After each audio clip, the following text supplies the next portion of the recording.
Sir, बहुत दिन हो गए कोई मुर्गा नहीं फंसा। लगता है पुलिस में भर्ती होने का कोई फायदा ही नहीं हुआ। अरे वाह, तुम्हें भी हराम खाने की आदत हो गई है। रुको, करते हैं कोई बंदोबस्त। साहब क्या करूं? हाँ? बीवी बच्चों ने पिक्चर देखने और शॉपिंग करने की जिद कर रखी है। लगता है सर राणा जी आज मोड में हैं। आज हमारी चांदी होके रहेगी। आज चाहे कुछ भी हो, किसी को खाली नहीं जाने देना। शाम को सब पार्टी करेंगे। सर, सामने से एक बाइक आ रही है, बहुत स्पीड में है। लगता है कोई फौजी है और जल्दी में है। देखते हैं इसमें कितनी हिम्मत है। आने दो, मेरा नाम भी राणे है। रोको सालों को। रुक बेफौजी, कहां जा रहे हो इतनी स्पीड में? सर, आर्मी कैंप से इमरजेंसी कॉल आई है, मुझे जाने दें, इमरजेंसी है। चुप कर बे, इमरजेंसी? मुझे भी तो इमरजेंसी में पैदा हुआ लगता है। अरे तो आर्मी से है तो हम भी पुलिस से हैं। तुम्हें इमरजेंसी है तो हम क्या यहां नाचने के लिए खड़े हैं? तेरे बाप की सड़क है जो इतनी स्पीड में बाइक चला रहा है। हेलमेट कहां है तेरा? चल कागजात दिखा। सर, हेलमेट तो मेरे पास नहीं है, लगता है जल्दी में घर रह गया है। मुझे जाने दें, मामला देश की सिक्योरिटी का है। चुप कर, बड़ा आया देशभक्त। एक लगेगा और यही सारी देशभक्ति निकल जाएगी। इंस्पेक्टर, ज्यादा मत बोलो, कहीं ऐसा ना हो कि तुम्हें बाद में माफी मांगने का मौका भी न मिले। कोई माई का लाल में इतनी हिम्मत नहीं कि वो मुझसे टकराए। मैं खुद कानून हूं, तो क्या चीज है मेरे आगे? इंस्पेक्टर, जब हम आर्मी वाले माफी मंगवाने पर आ जाते हैं, फिर हम किसी की नहीं सुनते। अरे तो मुझसे माफी मंगवाएगा? तेरी क्या मजाल। मेरा नाम राणा है, राणा। इंस्पेक्टर, हमारा काम हमारे देश और लोगों की हिफाजत करना है, ना कि तुम्हारी तरह लूटना। सुन बे फौजी, ज्यादा चपर चपर मत कर। कहीं ऐसा ना हो कि बोलने के काबिल ही न रहे, समझा? अबे साले, अगर ज्यादा चालाकी दिखाई ना तो मैं तुझे अभी इसी सड़क पे उल्टा लिटा के मारूंगा। अरे ओ फौजी, एक बात सच सच बता, क्या तुम फौजी लोग दिमाग से पैदल होते हो क्या? इंस्पेक्टर, होश में तो हो जो इस तरह की बातें कर रहे हो। कहीं दारू तो नहीं पी रखी है? बड़ा आया 2 कौड़ी का फौजी, बड़ी फलसफी झाड़ रहा था, अब आई अकल ठिकाने? अरे तुझ जैसे हरामखोर को किसने पुलिस में भर्ती किया? तेरी जगह पुलिस में नहीं, गंदी नाली के कीड़े हो। क्या बोला? तुझे तो अभी बताता हूँ कौन है। गंदी नाली का कीड़ा बड़ा हीरो बन रहा है क्या? साले तेरा वो हाल करूंगा कि तू पुलिस के साए से भी डरेगा। चल माफी मांग।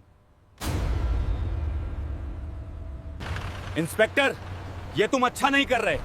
अगर मेरे यूनिट को मालूम हो गया तो तुम्हारी खैर नहीं। अबे ये बलदेव राणा का इलाका है, यहाँ यूनिट भी मैं हूँ, कानून भी मैं हूँ, समझा? बहुत हो गया तेरा ये नाटक, चुप हो जा। कहीं ऐसा ना हो तेरी रिपोर्ट यूनिट की बजाय अस्पताल में हो। इंस्पेक्टर, तुम्हें एक वर्दी वाले की इज्जत करनी चाहिए और तमीज से बात करो।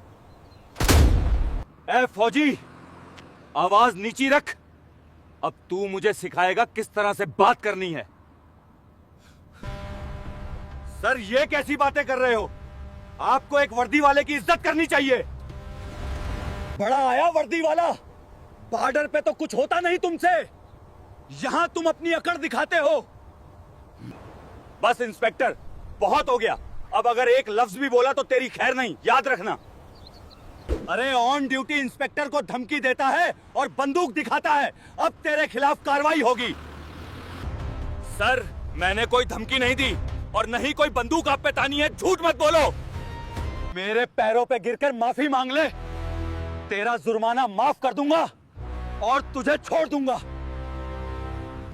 पकड़ो इस 2 टके के फौजी को और घसीटते हुए थाने ले चलो।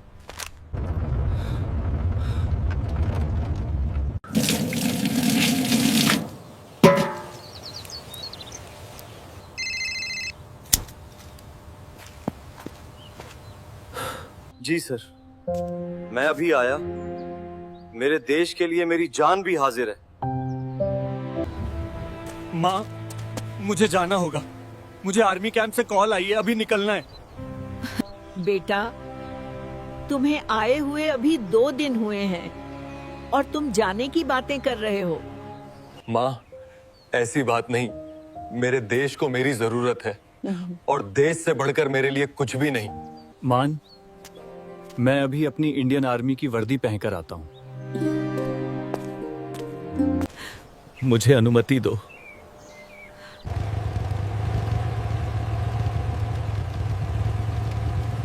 जिस रास्ते से आज बहादुर सिंह ने आर्मी कैंप के लिए जाना था, उसी रास्ते पर आज वही इंस्पेक्टर, जिसका नाम बलदेव राणा है, जो कि अपने बुरे कारनामों, मारपीट, गुंडागर्दी और रिश्वतखोरी की वजह से पूरे इलाके में मशहूर था, पुलिस नाका लगाए खड़ा था। वो जैसे ही देखता है कि सामने से एक आर्मी वाला आ रहा है, वो उसे रोकता है और गुस्से में कहता है, अरे ओ फौजी, कहाँ मुंह उठाए जा रहा है? क्या ये तेरे बाप की सड़क है जो इतनी तेज बाइक चला रहा है? ये सुनते ही बहादुर सिंह को गुस्सा आ जाता है, लेकिन वो शांत अंदाज में इंस्पेक्टर से कहता है, सर, आर्मी कैंप से इमरजेंसी कॉल आई है, मुझे जाना होगा, देश की सुरक्षा का मामला है। इतना सुनते ही इंस्पेक्टर बलदेव राणा बहादुर सिंह से कहता है, इमरजेंसी बाद में देख लेना, पहले मुझे अपनी गाड़ी के कागजात दिखाओ और तेरा हेलमेट कहाँ है? बहादुर सिंह कहता है, सर, जल्दी में हेलमेट घर पर ही रह गया है, मुझे जाने दीजिए। इंस्पेक्टर गुस्से में कहता है, चुप कर 2 कौड़ी के फौजी, जो पहले मैंने पूछा है उसका जवाब दे। बहादुर सिंह इतना सुनते ही गुस्से में आ जाता है और सामने खड़े इंस्पेक्टर से कहता है, सर, तमीज से बात करिए, मैं आर्मी से हूँ, कहीं ऐसा ना हो आपको बाद में पछताना पड़े। इंस्पेक्टर बलदेव राणा गुस्से में कहता है, अरे बॉर्डर पर तो तुमसे कुछ होता नहीं और यहाँ तुम अपनी अकड़ दिखा रहे हो। बहादुर सिंह इतना सुनते ही इंस्पेक्टर से कहता है, इंस्पेक्टर, जुबान संभाल कर बात कर, वरना तेरी जुबान खींच लूंगा। इतना सुनते ही इंस्पेक्टर बहादुर सिंह को मारता है और उसे गिरफ्तार करके थाने में ले जाता है। किसी ने छिपकर इस वाकये की वीडियो बना ली और सोशल मीडिया पर पोस्ट कर दी और लिखा, अरे ये पुलिस वाले एक फौजी भाई को पकड़कर खड़े हैं, ये तो बदमाशी है। देखते ही देखते वीडियो सोशल मीडिया पर वायरल हो गई, लेकिन इंस्पेक्टर बलदेव राणा को इसके बारे में कुछ नहीं पता था। लोग कहते हैं, पुलिस इंस्पेक्टर एक आर्मी सैनिक को धमका रहा है, आर्मी वाले हमारा गर्व हैं, हम हरगिज ऐसा नहीं होने देंगे। एक अधिकारी एसपी से कहता है, सर, एक बहुत बड़ी गलती हो गई है, ये वीडियो देखें, बहुत वायरल हो रही है। एसपी वीडियो देखते ही कहता है, ये तो इंस्पेक्टर बलदेव राणा है, जो हाईवे पुलिस चौकी पर तैनात है। इसने एक आर्मी सैनिक पर हाथ उठाया है। इसे ये वर्दी सरकार ने गुंडागर्दी के लिए नहीं, बल्कि लोगों की हिफाजत के लिए दी है। अब मैं इसे छोड़ूंगा नहीं, इसे निलंबित करूंगा। एक कांस्टेबल इंस्पेक्टर बलदेव राणा से कहता है, सर, ये देखें, बड़े साहब का फोन आ रहा है, लगता है किसी ने उन्हें कुछ बताया है या फिर इसकी सिफारिश के लिए किसी ने कहा है। इंस्पेक्टर बलदेव राणा कहता है, आज मैं ना तो बड़े साहब की सुनूंगा और ना ही किसी और की, ये मेरा इलाका है और यहाँ मेरा राज चलता है।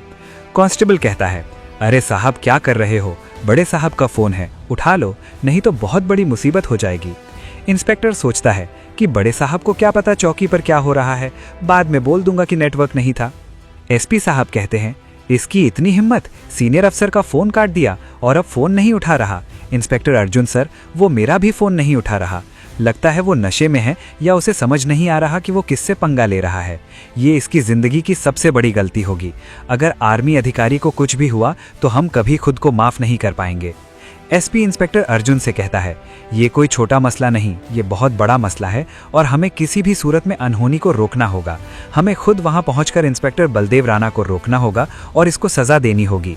ये मामला नेशनल सिक्योरिटी का है, जल्दी से जाने का बंदोबस्त करो।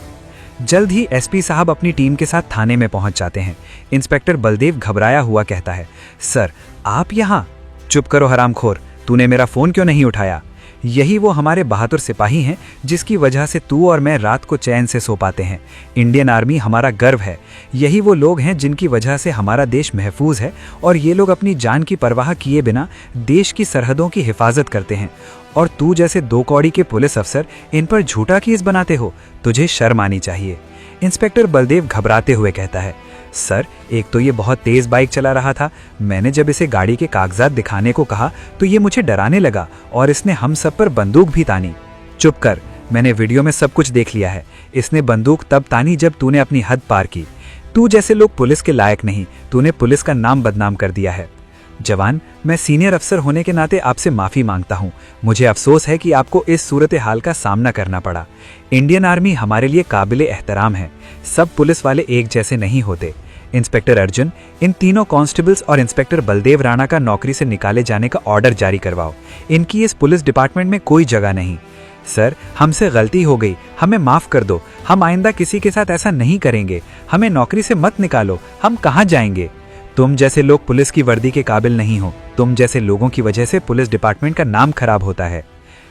दोस्तों, इस कहानी से हमें ये सबक मिलता है कि अख्तियार या वर्दी कभी भी इंसान के गरूर या जुल्म का हक नहीं देती।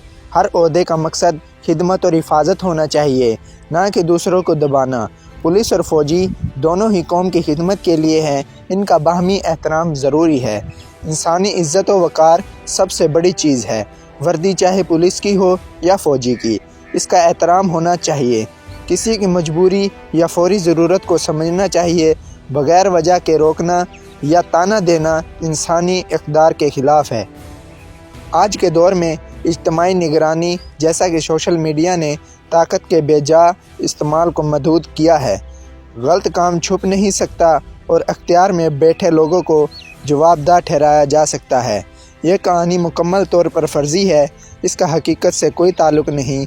इसका मकसद किसी भी इदारे या मुल्क या कौम को टारगेट करना नहीं है, बल्कि मुआशरे में आगाही के लिए बनाई गई है। दोस्तों, अगर आपको हमारी ये वीडियो अच्छी लगी हो तो हमारे YouTube चैनल को सब्सक्राइब करें और हमारी वीडियो को ज़्यादा से ज़्यादा शेयर करें।